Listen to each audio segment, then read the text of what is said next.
In the last class, we discussed about some basic physical quantities and their SI units. Today we will discuss about scalar and vector quantities.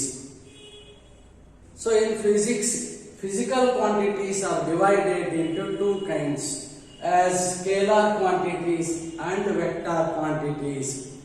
Scalar quantities ಅಂದ್ರೆ ಯಾವ ವಸ್ತುಗಳಿಗೆ ಬರೀ magnitude ಇರುತ್ತೆ, direction ಇರೋದಿಲ್ವಾ ಅಂತವನ್ನ ನಾವು scalar quantities ಅಂತೀವಿ. ಉದಾಹರಣೆಗೆ distance, speed, work, power, energy, temperature, density, frequency, ಇವಕ್ಕೆಲ್ಲ magnitude ಇದೆ, ಡೈರೆಕ್ಷನ್ ಇಲ್ಲ. ಇಂಥವನ್ನ ನಾವು ಸ್ಕೇಲಾರ್ ಕ್ವಾಂಟಿಟೀಸ್ ಅಂತೀವಿ. ಈ ಕ್ವಾಂಟಿಟಿಗಳನ್ನ ಮಾಮೂಲಿ ಆಲ್ಜಿಬ್ರಾ ಫಾರ್ಮುಲಾದಿಂದ, ಅರ್ಥಮೆಟಿಕ್ ಫಾರ್ಮುಲಾದಿಂದ ಹೇಗೆ ಕೂಡ್ತೀವಿ, ಕಳಿತೀವಿ, ಗುಣಿಸ್ತೀವಿ, ಬಾಗಿಸ್ತೀವಿ ಅವೆಲ್ಲವನ್ನು ಕೂಡ ಮಾಡಬಹುದು ನಾವು. So physical quantities are classified or divided into two kinds as scalar quantities and vector quantities. Scalar quantities, physical quantities having only magnitude but not direction are called as scalar quantities. Example: distance traveled, speed, work, power, energy, temperature, density, frequency, etc. etc. Vector quantities important ಇದೆ ಇರೋದು, ಹೊಸ chapter ಇದು, state syllabus ನವರಿಗೆ. Physical quantities having both the magnitude and direction are called as vector quantities. Example ಆದ್ರೆ displacement, velocity, acceleration, momentum, force, impulse, torque. Second year ಅಲ್ಲಾದ್ರೆ electric field, magnetic field, ಹೀಗೆ ಇವಕ್ಕೆಲ್ಲಕ್ಕೂ direction ಇದೆ, magnitude ಇದೆ. ಇಂಥವನ್ನ ನಾವು vector quantities ಅಂತೀವಿ. So physical quantities having both the magnitude and direction are called as vector quantities. Example: displacement, velocity, acceleration, momentum, force, impulse, torque, electric field, magnetic field, etc. etc. ಈಗ representation of a vector ante. A vector quantity is represented by a straight line with an arrow mark. The initial point A is called as initial point and the end point B is called as terminal point. The length AB is called the magnitude of the vector. It is written as AB. ಹೀಗೆ vector ಮೇಲ್ಗಡೆ ಒಂದು arrow mark ಹಾಕಬೇಕು. So a vector is represented by a straight line with an arrow mark. The point A represent the initial point of the vector. The point B represent the terminal point of the vector. So it is denoted as AB. So the vector is going from A to B. Direction has got A to B anta. The length AB gives the magnitude. Arrow mark indicates the direction. AB length indicates the magnitude. So they can also be represented only letters like AB, BC, AD ಯಾವುದಾದ್ರೂ ಆಗ್ಬಹುದು. ಹೀಗೆ single letters ಇಂದಲೂ ಕೂಡ second year ಅಲ್ಲಿ represent ಮಾಡ್ತೀವಿ. Vector P ಮೊಮೆಂಟಮ್ಗೆ, force F ಆಗುತ್ತೆ. ಇದೇ ರೀತಿ electric field E ಆಗುತ್ತೆ, ಮ್ಯಾಗ್ನೆಟಿಕ್ ಫೀಲ್ಡ್ ಅನ್ನ B ಆಗುತ್ತೆ. ಈ ರೀತಿ ಸಿಂಗಲ್ ಲೆಟರ್ ಇಂದ ಕೂಡ ರೆಪ್ರೆಸೆಂಟ್ ಮಾಡ್ತೀವಿ. ಯಾವುದೇ ಲೆಟರ್ ಬರೆದು ಅದ್ರ ಮೇಲೆ ಒಂದು ಆರೋ ಮಾರ್ಕ್ ಹಾಕಿದ್ರೆ ಅದು ವೆಕ್ಟರ್ ಅನ್ನ ರೆಪ್ರೆಸೆಂಟ್ ಮಾಡುತ್ತೆ. ಮುಂದೆ ಅಲ್ಲಲ್ಲಿ ಬಳಸ್ತಾ ಹೋಗ್ತೀವಿ. ರೆಗ್ಯುಲರ್ ಕ್ಲಾಸ್ ಅಲ್ಲಿ ಡಿಟೇಲ್ ಆಗಿ ಹೇಳ್ತಾ ಹೋಗ್ತೀವಿ ಇದನ್ನ. So physical quantities having both magnitude and vector direction are called as vector quantities. Example: displacement, velocity, acceleration, momentum, force, impulse, torque. ಇವಿಷ್ಟು ಫಸ್ಟ್ PUC ಅಲ್ಲಿ ಬಳಸ್ತಕ್ಕಂಥವು. ನಾವು ಉಳಿದ ಸೆಕೆಂಡ್ ಇಯರ್ ಅಲ್ಲಿ ನೋಡ್ಕೊಳ್ಳೋಣಂತೆ. representation of a vector. A vector is represented by a straight line with an arrow mark. The point A represents the initial point of the vector. Point B represents the terminal point of the vector. The length AB represents the magnitude ಅಥವಾ mode ಅನ್ನ ಪದ ಬಳಸ್ತೀವಿ ಮುಂದೆ ಹೋಗ್ತಾ ಹೋಗ್ತಾ ನಾವು ಇದನ್ನ. So they are represented by the two letters AB, BC, AC, AD, whatever may be. Vectors can also be represented by single letters. So P momentum, force F, electric field E, magnetic field B, any vector X, Y, Z ಹೀಗೆ ಯಾವ್ದಾರು ಆಗ್ಬೋದು. ಮೇಲೊಂದು arrow mark ಹಾಕಿದ್ರೆ ಅದು vector ಅನ್ನ represent ಮಾಡುತ್ತೆ. ಈಗ types of vector ಹೋಗೋಣ.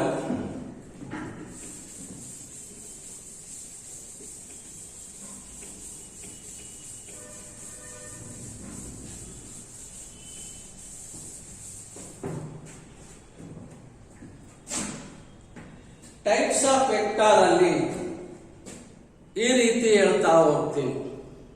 ಕೋ ಇನಿಷಿಯಲ್ ವೆಕ್ಟರ್ ಅಂದ್ರೆ vectors having the same initial point. ಇದು ಪಿ, ಇದು ಕ್ಯೂ, ಇದು ಆರ್, ಹೀಗೆ ಈ ರೀತಿ ರೆಪ್ರೆಸೆಂಟ್ ಮಾಡಬಹುದು. ಎಲ್ಲಕ್ಕೂ ಒಂದೇ ಸ್ಟಾರ್ಟಿಂಗ್ ಪಾಯಿಂಟ್ ಇದ್ರೆ ಅವನ್ನ ಕೋ ಇನಿಷಿಯಲ್ ವೆಕ್ಟರ್ ಅಂತೀವಿ. Vectors having the common initial point are called as co-initial vector. Co-terminal vector ಹೇಳ್ತೇವೆ. ಹೀಗೆ ಇದು P, ಇದು Q, ಇದು R, ಈ ರೀತಿ ಎಲ್ಲ ವೆಕ್ಟರ್ಗಳು ಒಂದೇ ಕಡೆ ಬಂದು ಸೇರೋದಕ್ಕೆ ನಾವು ಕೋ-ಟರ್ಮಿನಲ್ ವೆಕ್ಟರ್ ಅಂತ ಕರಿತೀವಿ. ಹೀಗೆ ಮೂರನೇದು ಕೋ-ಲೀನಿಯರ್ ವೆಕ್ಟರ್. ಎಲ್ಲವೂ ಒಂದೇ ಲೈನ್ ಅಲ್ಲಿ ಆಕ್ಟ್ ಮಾಡ್ತಾವೆ. co-linear vector ante. Vectors acting along the same line are called as co-linear vector. ಹಾಗೆ co-planar vector. co-planar vector ಆದ್ರೆ ಹೀಗಾಗ್ಬೇಕು. ಕೊಟ್ಟಿರೋ ಮೆಟೀರಿಯಲ್ ಅಲ್ಲಿ ಚಿತ್ರ ಸರಿ ಇಲ್ಲ. ಸೊ ಇದು P, ಇದು Q, ಇದು R. ಒಂದೇ ಆಳಿ ಮೇಲೆ ಮೂರನ್ನು ರೆಪ್ರೆಸೆಂಟ್ ಮಾಡಬಹುದು. ಪ್ಯಾರಲೋಗ್ರಾಮ್ ಆಫ್ ಫೋರ್ಸ್ ವೆರಿಫೈ ಮಾಡುವಾಗ, ಟ್ರಯಾಂಗಲ್ ಲಾ ವೆರಿಫೈ ಮಾಡುವಾಗ, ಲ್ಯಾಮಿಸ್ ಥಿಯರಂ ವೆರಿಫೈ ಮಾಡುವಾಗ ಇದನ್ನ ಬಳಸ್ತೀವಿ ಲ್ಯಾಬ್ ಅಲ್ಲಿ ನಾವು. ಇವಾದ್ರೆ ಕೋಪ್ಲೇನಾರ್, ಎಲ್ಲವೂ ಒಂದೇ ಪ್ಲೇನ್ ಅಲ್ಲೇ ಇರ್ತಕ್ಕಂಥವನ್ನ ಕೋಪ್ಲೇನಾರ್ ವೆಕ್ಟರ್ಸ್ ಅಂತ ಕರಿತೀವಿ. ಸೊ ಇನ್ನೊಂದ್ಸಾರಿ ಕ್ಲಾಸಿಫಿಕೇಶನ್ ಆಫ್ ವೆಕ್ಟರ್ಸ್. ಒಂದನೇದು ಕೋ ಇನಿಷಿಯಲ್ ವೆಕ್ಟರ್, ಎರಡನೇದು ಕೋ ಟರ್ಮಿನಲ್ ವೆಕ್ಟರ್, ಇದು ಕೋ ಲೀನಿಯರ್ ವೆಕ್ಟರ್, ಇದಾದ್ರೆ coplanar vector. Coinitial ಆದ್ರೆ all the vectors having the common initial point are called as co-initial vector. Co-terminal ಆದ್ರೆ all the vectors come to meet at a point. So common terminal point ಇರೋದಾದ್ರೆ co-terminal vector ಅಂತೀವಿ. ಎಲ್ಲಾ ವೆಕ್ಟರ್ಗಳು ಒಂದೇ line ಅಲ್ಲಿ, vectors acting along the same line are called as co-linear vector. ಹಾಗೇನೆ ಕೋಪ್ಲೇನಾರ್ vector, ಎಲ್ಲವೂ ಒಂದೇ plane ಅಲ್ಲೇ act ಮಾಡ್ತಕ್ಕಂಥ. ಈ ಬೋರ್ಡ್ಗೆ ಒಂದು ಹಾಳೆ ಫಿಟ್ ಮಾಡಿದ್ರೆ ಮೂರು ವೆಕ್ಟರ್ಗಳನ್ನ ಒಂದೇ ಹಾಳೆ ಮೇಲೆ ಮಾರ್ಕ್ ಮಾಡಬಹುದು. ಇವನ್ನ ಒಂದೇ ಪ್ಲೇನ್ ಅಲ್ಲಿ ಇರೋದ್ರಿಂದ ಕೋಪ್ಲೇನಾರ್ ವೆಕ್ಟರ್ಸ್ ಅಂತೀವಿ. Vectors in the same plane are called as coplanar vectors. ಇನ್ನು ಮುಂದಕ್ಕೆ ಇದೇ ತರ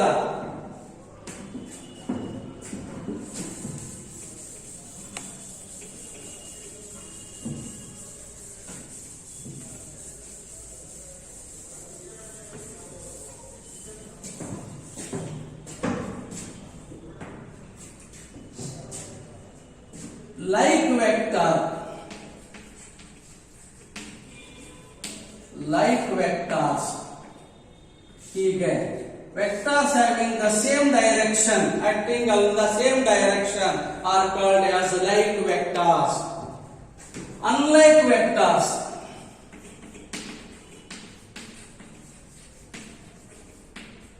vectors acting in opposite direction are called as unlike vectors. Equal vector,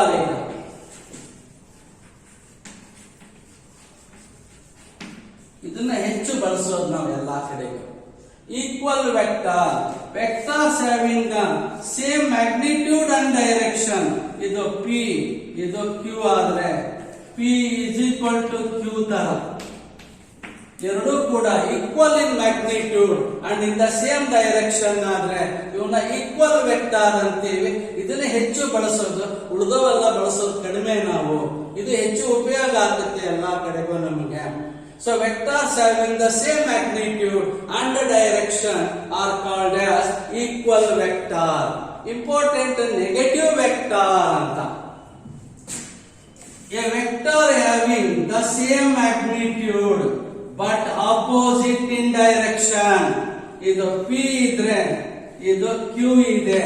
ಎರಡೂದು ಒಂದೇ ಮ್ಯಾಗ್ನಿಟ್ಯೂಡ್ ಇದೆ, ಆದ್ರೆ P ಗೆ Q ವಿರುದ್ಧ ದಿಕ್ಕಿನಲ್ಲಿದೆ. ಸೊ ಕ್ಯೂ ಅನ್ನ ನೆಗೆಟಿವ್ ವೆಕ್ಟರ್ ಆಫ್ ಪಿ ಅಂತ ಆದ್ರೂ ಕರಿತೀವಿ, ಪಿ ಅನ್ನ ನೆಗೆಟಿವ್ ವೆಕ್ಟರ್ ಆಫ್ ಕ್ಯೂ ಅಂತ ಆದ್ರೂ ಕರಿತೀವಿ. ಇದು ಉಪಯೋಗ ಆಗುತ್ತೆ ಬಹಳ ಕಡೆ ನಮಗೆ.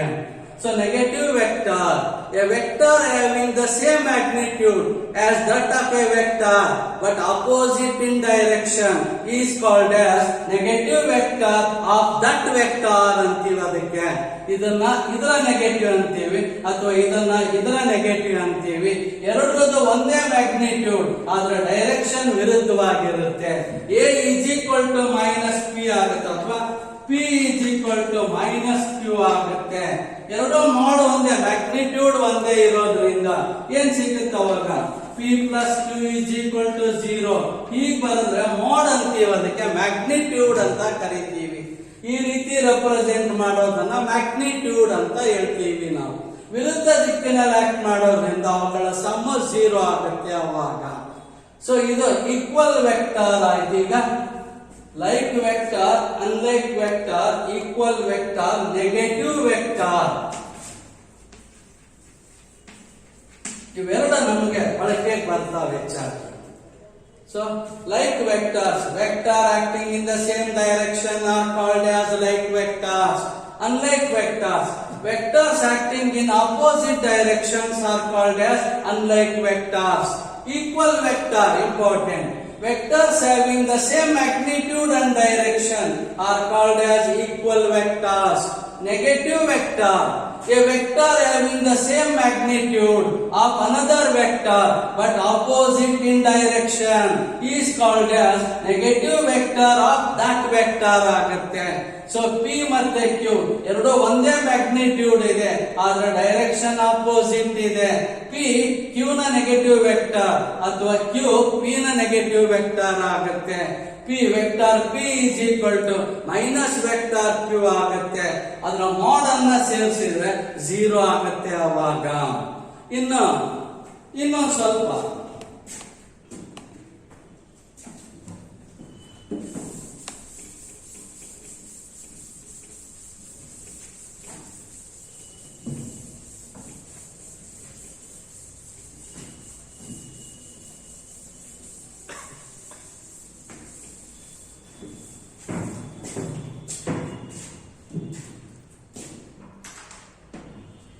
ಇಂಪಾರ್ಟೆಂಟ್ ಇದೆ, ಎಲ್ಲಾ ಕಡೆ ಬಳಸ್ತೀವಿ ಇದನ್ನ.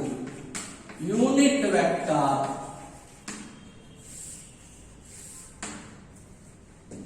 a vector having unit magnitude are called as unit vector.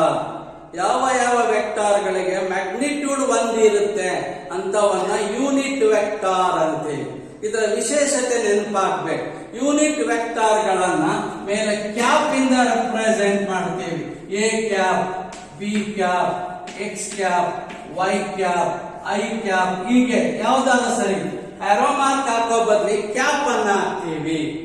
A vector having unit magnitude is called as unit vector. Unit vector is represented by the letter with a cap. Example, A cap, B cap, X cap, Y cap, N cap, ಹೀಗೆ ಬಳಸ್ತಾ ಹೋಗ್ತೀವಿ. So ಈ ಮುಂದೆ ಇನ್ನೊಂದು ಸ್ವಲ್ಪ ಅದರಲ್ಲಿ ಈ chapter ಮುಂದಕ್ಕೆ ಹೋದಾಗ ರೆಸಲ್ಯೂಷನ್ ಆಫ್ ಎ ವೆಕ್ಟರ್ ಅಂತ ಓದ್ತೀವಿ. ನಮಗೆ ಅನುಕೂಲ ಆಗೋದಾದ್ರೆ ಒಂದು ವೆಕ್ಟರ್ ಅನ್ನ ಡಿವೈಡ್ ಮಾಡಿ 2 ಅಥವಾ ಅದಕ್ಕಿಂತ ಹೆಚ್ಚಿನ ವೆಕ್ಟರ್ ಗಳನ್ನ ಬರ್ಕೋತೀವಿ, ಅಥವಾ ಅದರ ಉಲ್ಟಾನು ಮಾಡ್ತೀವಿ. ಎರಡು ಅಥವಾ ಮೂರು ವೆಕ್ಟಾರ್ಗಳಿಗೆ ಈಕ್ವಲೆಂಟ್ ವೆಕ್ಟಾರ್, ಈಕ್ವಲೆಂಟ್ ರಿಸಲ್ಟೆಂಟ್ ಅನ್ನ ಕಂಡುಹಿಡ್ಕೋತೀವಿ. ಸೊ ಅವಾಗ ಈ ರೀತಿ ಯೂನಿಟ್ ವೆಕ್ಟಾರ್ ಅನ್ನ ರಿಸಾಲ್ವ್ ಮಾಡಿದ್ರೆ 3 ಕೋಆರ್ಡಿನೇಟ್ಸ್ ಅಲ್ಲಾದ್ರೆ ಇದನ್ನ ಐ ಕ್ಯಾಪ್ ಎಕ್ಸ್ ಕೋಆರ್ಡಿನೇಟ್ ಆಗುತ್ತೆ, ಇದು ಜೆ ಕ್ಯಾಪ್, ಇದು ಕೆ ಕ್ಯಾಪ್, ಇದು ಎಕ್ಸ್ ಕೋಆರ್ಡಿನೇಟ್, ಇದು ವೈ ಕೋಆರ್ಡಿನೇಟ್, ಇದು ಝೆಡ್ ಕೋಆರ್ಡಿನೇಟ್ ಆಗುತ್ತೆ. ಯೂನಿಟ್ ವೆಕ್ಟಾರ್ ಅನ್ನ ರಿಸಾಲ್ವ್ ಮಾಡಿದಾಗ 3 ಕಾಂಪೋನೆಂಟ್ಸ್ ಅನ್ನ ಬರ್ಕೋತೀವಿ. ಎಲ್ಲೆಲ್ಲಿ ಐ ಕ್ಯಾಪ್ ಬರುತ್ತಲ್ಲ ಅದು ಎಕ್ಸ್ ಕಾಂಪೋನೆಂಟ್ ಅಂತ ತಿಳ್ಕೋಬೇಕು, ಎಲ್ಲೆಲ್ಲಿ ಜೆ ಕ್ಯಾಪ್ ಬರುತ್ತೋ ಅದು ವೈ ಕಾಂಪೋನೆಂಟ್ ಅಂತ, ಎಲ್ಲಿ ಕೆ ಬರುತ್ತೋ ಅದು ಝೆಡ್ ಕಾಂಪೋನೆಂಟ್ ಅಂತ ಅರ್ಥ. ಇದು ಯೂನಿಟ್ ವೆಕ್ಟಾರ್ ಗೆ ಆಗುತ್ತೆ. ಇದೇ ಇಂಪಾರ್ಟೆಂಟ್, ಹೆಚ್ಚು ಬಳಕೆಗೆ ಬರುತ್ತೆ ನಮ್ಗೆ ಇದು. So unit vector, a vector having unit magnitude is called as unit vector. A unit vector is represented by a letter with a cap. Example, A cap, B cap, X cap, Y cap, N cap. ಹೆಚ್ಚು N cap ಅನ್ನ ಬಳಸ್ತೀವಿ. ಈ ರೀತಿ small N cap ಅನ್ನ ಹೆಚ್ಚು ಬಳಸ್ತೀವಿ ನಾವು. ಇನ್ನು ರೆಸಲ್ಯೂಷನ್ ಆದ್ರೆ a single unit vector can be resolved into 3 components as x component, y component and z component. ಹೀಗೆ ಕೋಆರ್ಡಿನೇಟ್ ಸಿಸ್ಟಮ್ ಅಲ್ಲಿ x axis, y axis, z axis ಇರೋದಾದ್ರೆ x ಕಾಂಪೋನೆಂಟ್ ಅನ್ನ i ಕ್ಯಾಪ್ ಅಂತ ಬರಿತೀವಿ, y ಕಾಂಪೋನೆಂಟ್ ಅನ್ನ j cap ಅಂತ ಬರಿತೀವಿ, z component ಅನ್ನ k ಕ್ಯಾಪ್ ಅಂತ ಬರಿತೀವಿ. ಇದು ಯೂನಿಟ್ ವೆಕ್ಟರ್ ಅನ್ನು ನಮಗೆ ಅನುಕೂಲ ಆದಾಗ ಹೀಗೆ ಡಿವೈಡ್ ಮಾಡಿ ಬರ್ಕೋತೀವಿ ನಾವು. ಇನ್ನು ಲಾಸ್ಟ್ ನೋಡಿ, ನಲ್ ವೆಕ್ಟಾರ್ ಅಂತ ಒಂದು. ನಲ್ ವೆಕ್ಟಾರ್ ಆದ್ರೆ A vector having zero magnitude and uncertain direction is called as ನಲ್ ವೆಕ್ಟಾರ್. ಹೆಚ್ಚು ನಾವು ಈಗ ಎಲ್ಲೂ ಬಳಸಲ್ಲ, ಹೈಯರ್ ಸ್ಟಡೀಸ್ ಅಲ್ಲಿ ಉಪಯೋಗ ಆಗ್ಬಹುದೇನೋ ಇದು. ನಮಗೆ ಯಾವ್ದ್ರ ಡೆಫಿನೇಷನ್ ನೆನಪು ಮಾಡಬೇಕು, ನೆನಪು ಮಾಡಿದೆ. A vector having zero magnitude and uncertain direction is called as ನಲ್ ವೆಕ್ಟಾರ್. ಇನ್ನು ವೆಕ್ಟರ್ಗಳನ್ನ ಸ್ಕೇಲಾರ್ ಕ್ವಾಂಟಿಟೀಸ್ ತರ ಆಡ್ ಮಾಡ್ಲಿಕ್ಕೆ ಬರಲ್ಲ. ಇಲ್ಲಿ ಆಡ್ ಮಾಡ್ಲಿಕ್ಕೆ ಒಂದು 3 ರೂಲ್ಸ್ ಇದೆ. ಆ ಲಾಗಳನ್ನ ಬಳಸ್ಕೊಂಡು ನಾವು ಆಡ್ ಮಾಡ್ತೀವಿ. ಸ್ಕೇಲಾರ್ ಆದ್ರೆ ಡೈರೆಕ್ಷನ್ ಇಲ್ಲದೆ ಇರೋದ್ರಿಂದ ಈಸಿಯಾಗಿ ನಾವು ಆಡ್ ಮಾಡಬಹುದು, ಸಬ್ಸ್ಟ್ರಾಕ್ಟ್ ಮಾಡಬಹುದು, ಭಾಗಾಕಾರ ಮಾಡಬಹುದು. ವೆಕ್ಟಾರ್ಸ್ ಗೆ ಡೈರೆಕ್ಷನ್ ಇರೋದ್ರಿಂದ ಹಾಗೆ ಮಾಡ್ಲಿಕ್ಕೆ ಬರಲ್ಲ. ಸೊ ಈಗ ವೆಕ್ಟಾರ್ ಅನ್ನ ಆಡ್ ಮಾಡ್ಲಿಕ್ಕೆ 3 ರೂಲ್ಸ್ ಅನ್ನ ಬಳಸ್ಕೋತೀವಿ, ಲಾಸ್ ಅಂತೀವಿ ನಾವು. Triangle law of vector addition, parallelogram law of vector addition and polygon law of vector addition ಅಂತ 3 ಲಾಸ್ ಅನ್ನ ಬಳಸ್ಕೋತೀವಿ ನಾವು. ಮುಂದೆ ಒಂದೊಂದೇ ಹೇಳಕ್ ಪ್ರಯತ್ನ ಮಾಡ್ತೀನಿ. ಒಂದನೇದು ಟ್ರಯಾಂಗಲ್ ಲಾ.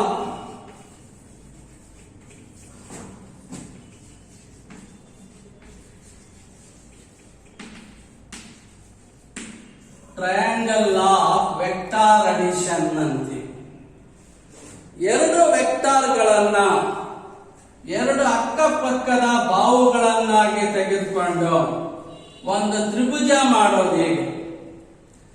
ಸೊ ಇದು ಪಿ, ಇದು ಕ್ಯೂ, ಇದು ಎ, ಇದು ಬಿ, ಇದು ಸಿ. ಸಿ ಎ ಹೋಗೋ ಬದಲು ಎ ಟು ಸಿ ಬರಬೇಕು ಹೀಗೆ. If 2 vectors can be represented both in magnitude and direction by the 2 adjacent sides taken in order of a triangle ABC, then the side CA, ಇದು ಈಗ ಹೋಗಂಗಿಲ್ಲ, CA ಅಲ್ಲ, the side AC taken in the opposite direction represent the resultant vector. ಇದು P, ಇದು Q ಆದ್ರೆ ಇದು R ಆಗುತ್ತೆ. R is equal to P plus Q ಅಂತೀವಿ ವೆಕ್ಟಾರ್ ಅಲ್ಲಿ. ಇದು triangle law of vector addition. This law states that if 2 vectors can be represented both in magnitude and direction by the 2 sides of a triangle taken in order, then the third side of the triangle taken in the opposite direction represent the resultant vector both in magnitude and the direction. ಇದು ಒಂದನೇ ಲಾ. ಎರಡನೇ parallelogram law of vector addition ಅಂತೆ. ಇದರದೇ ಇನ್ನೊಂದು ಸ್ವಲ್ಪ extension ಇದ್ದಾಗೆ. This law states that if two vectors can be represented both in magnitude and direction by the two adjacent sides of a parallelogram drawn from a point, then the diagonal of the parallelogram passing through that point represent the resultant vector both in magnitude and direction. ಇದು P, ಇದು Q ಆದ್ರೆ ಇದು R ಆಗುತ್ತೆ. R is equal to P plus Q. ಹೀಗೆ vector symbol ಅನ್ನು ಬರೀಬೇಕು. ಬರೀ R is equal to P plus Q ಅನ್ಬಾರ್ದು. Vector R is equal to vector P plus vector Q ಆಗುತ್ತೆ. ಇದಕ್ಕೆ ಈಕ್ವಲ್ ವೆಕ್ಟಾರ್ ಆಗೋದ್ರಿಂದ ಇದರ ಎಕ್ಸ್ಟೆನ್ಷನ್ ಇದ್ದಾಗಷ್ಟೇ ಇದು. ಸೊ ಕ್ಯೂಗೆ ಇದು ಈಕ್ವಲ್ ತಾನೇ ಇರೋದು. ಇದರ ಈಕ್ವಲ್ ವೆಕ್ಟಾರ್ ಆಗೋದ್ರಿಂದ P ಮತ್ತೆ Q ಆಯಿತು. ಇದು ಅಪೋಸಿಟ್ ಡೈರೆಕ್ಷನ್ ಬರೋದ್ರಿಂದ ಅಲ್ಲಿಗೆ ಇದು ರೆಪ್ರೆಸೆಂಟ್ ಇದರ ಎಕ್ಸ್ಟೆನ್ಷನ್ ಇದ್ದಾಗಷ್ಟೇ ಇದು.